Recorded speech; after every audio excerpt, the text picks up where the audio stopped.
Léa Ose, comment rester optimiste quand tout s'écroule? Est-ce qu'il vous est déjà arrivé d'avoir une ou des périodes où vous aviez l'impression que l'univers tout entier était contre vous? Comme si c'était votre fête à tous les niveaux. Peut-être êtes-vous même en plein dedans. Vous savez, à chaque fois quand vous arrivez à trouver enfin une petite porte de sortie, une petite solution, une minuscule lueur d'espoir, patatras, des imprévus vous tombent dessus, comme des bâtons dans les roues, pour vous empêcher d'avancer, comme si, en faisant un domino, en remettant droit une pièce tombée, vous en faisiez tomber 5. Bref, rageons. Un malheur n'arrive jamais seul, dit le proverbe, qui, effectivement, se confirme dans la vraie vie. Pour ma part, depuis quelques mois, j'ai bien l'impression d'être devenue involontairement la collectionneuse. En commençant par la situation familiale, qui a dégringolé en atteignant au passage mon intégrité à un niveau bien élevé. Ensuite, comme si ce n'était pas suffisant, la situation financière qui s'y met, alors que j'essayais de tout faire pour l'éviter. Et pour couronner le tout, soyons fous, en essayant de remonter la pente, une avalanche de contretemps qui me tombe joyeusement sur le coin de la figure. Malgré cela, je décidai de garder le moral, et étrangement, tout ceci, au lieu de me mettre par terre, me provoque un effet inverse, en me mettant en mode combatif et positif à toute épreuve. La folie ou l'inconscience, me diriez-vous? Aucune idée, et personnellement, ça m'emporte peu. Je pense qu'à force de me faire éclater par la vie, à répétition, j'ai développé le caractère de balles rebondissantes, et les épreuves ont fini par m'atteindre de moins en moins. Comme si je disais un grand lol à l'univers, quand les bricoles voulaient encore me bloquer le chemin. À ma grande joie, je retrouvais cette Léa de jadis, mon surnom de jeunesse, courageuse et optimiste, qui est arrivée en France il y a 18 ans. Oui, je suis polonaise. Vous vous demandez sûrement comment j'ai fait. Disons que j'ai décidé de prendre les choses à l'envers. Détrompez-vous, je n'ai pas toujours été au top de morale. Au contraire, je connais les profondeurs de la dépression et je ne parle pas d'une petite déprime passagère, loin de là. Bien sûr, il m'arrive aussi d'avoir un petit coup de cafard, j'ai des émotions après tout. Mais j'essaie de transformer ce moment de tristesse en force et en motivation d'avancer, quoi qu'il arrive. Quel est mon secret? J'ai décidé de me dire que si la vie me met là, c'est que mes bases crées n'étaient pas solides et surtout pas équitables. Auparavant, j'avais une tendance à m'oublier pour ne pas culpabiliser et surtout ne pas me faire culpabiliser. Peut-être la vie essaie de me dire « Là, ça suffit, et toi, t'es où dans cette histoire ?» Bref, je crois que la vie ne me laisse plus le choix.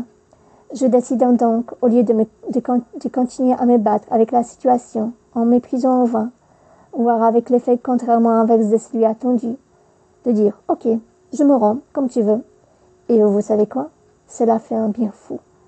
Vous allez peut-être vous dire « C'est lâche. » Non, il faut parfois savoir dire stop, surtout si on a fait tout ce que l'on a pu. Parfois, si les choses ne fonctionnent pas malgré tous les efforts, c'est peut-être que soit c'est pas un bon moment, soit que le chemin emprunté n'est pas le bon, et qu'il y a un autre, meilleur, qui nous attend, qui sera finalement un vrai raccourci. Pour rebondir dans une trampoline, il faut bien toucher les fonds au préalable. Lors de la course, pour avoir de l'élan, il faut bien faire un pas en arrière. Dans une vie, c'est souvent pareil. Les plus grandes réussites sont souvent précédées des grands échecs. Personnellement, je préfère les mots expérience enrichissante au mot échec. Certes, ça fait mal, mais malheureusement, c'est dans l'inconfort que l'on trouve envie de s'en sortir, en se disant « j'en ai assez, je bouge ».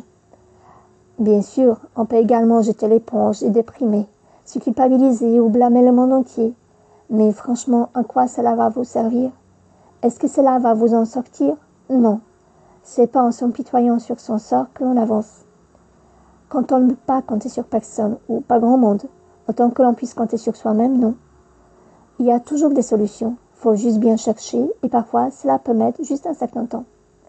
Par exemple, si vous avez des soucis financiers, au lieu de se dire « je suis nul » ou jalouser les autres, serait-il pas plus judiciable de se dire déjà quelles sont les erreurs que l'on commet, peut-être sans se rendre compte, comme par exemple main légère sur les dépenses ou difficultés de gestion ou de ne pas savoir dire non. Essayez de trouver les moyens de réduire certaines factures ou bien vendre des choses qui ne servent plus. Souvent, ce ne sont pas des solutions qui manquent, mais la motivation de sortir de sa zone de confort, plutôt de l'inconfort, et faire un effort. Bien sûr, je ne dis pas que tout est de votre faute, car il y a des éléments sur lesquels on n'a pas d'influence, comme par exemple un licenciement pour des raisons de fin d'activité de votre employeur, etc. En revanche, souvent, les situations ne nous tombent pas dessus par hasard et ne sont qu'une accumulation des problèmes pas pris en compte en temps et en heure qu'on en a pu anticiper, ou au moins en partie. L'idée n'est donc pas de s'autoflageller, mais de faire un constat et en tirer les leçons, pour y arriver mieux à l'avenir. Vaut mieux utiliser son énergie à essayer de trouver des solutions qu'à se plaindre ou se dénigrer. C'est que au passage ne sert à rien, à part de se faire du mal et de stagner. Regardez pas les problèmes, mais voyez les solutions. Traitez-les comme des challenges pour se surpasser, comme dans des jeux vidéo. Si vous ne trouvez pas, cherchez encore et encore.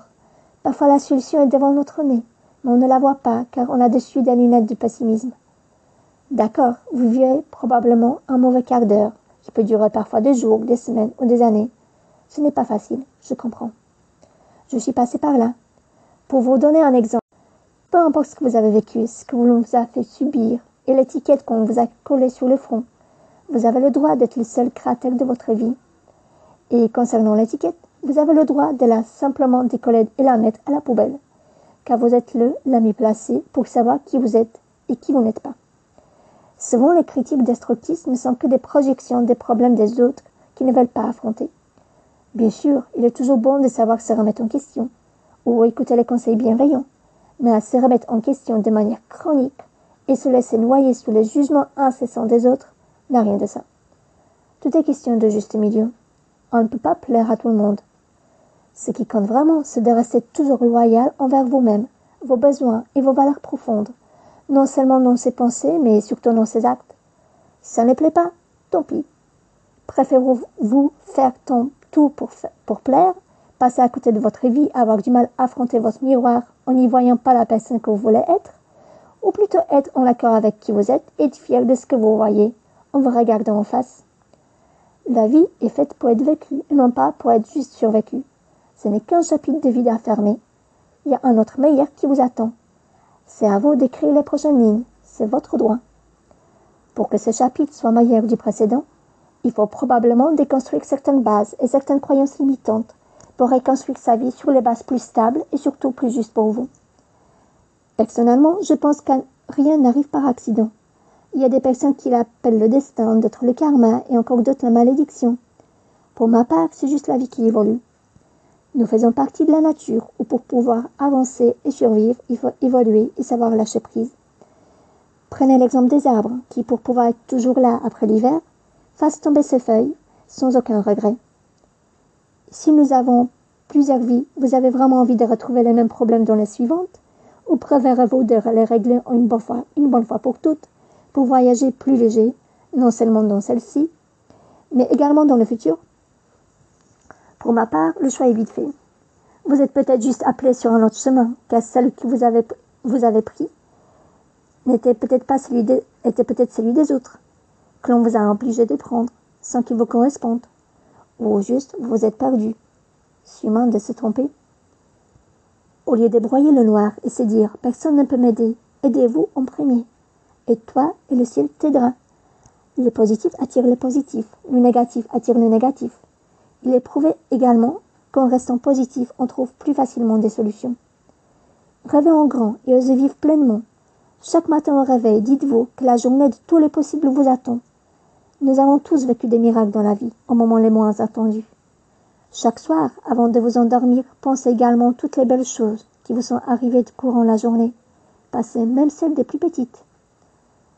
Vous allez vous rendre compte que finalement, il n'y en a pas si mal que ça. Il fallait juste y prêter attention. N'oubliez pas par la suite de remercier la vie pour toutes ces belles bulles de bonheur, même celles des plus petites, afin de cultiver la gratitude et le positif. Tenez bon et haut les cœurs. Il est temps de vivre la vie que vous vous êtes imaginée.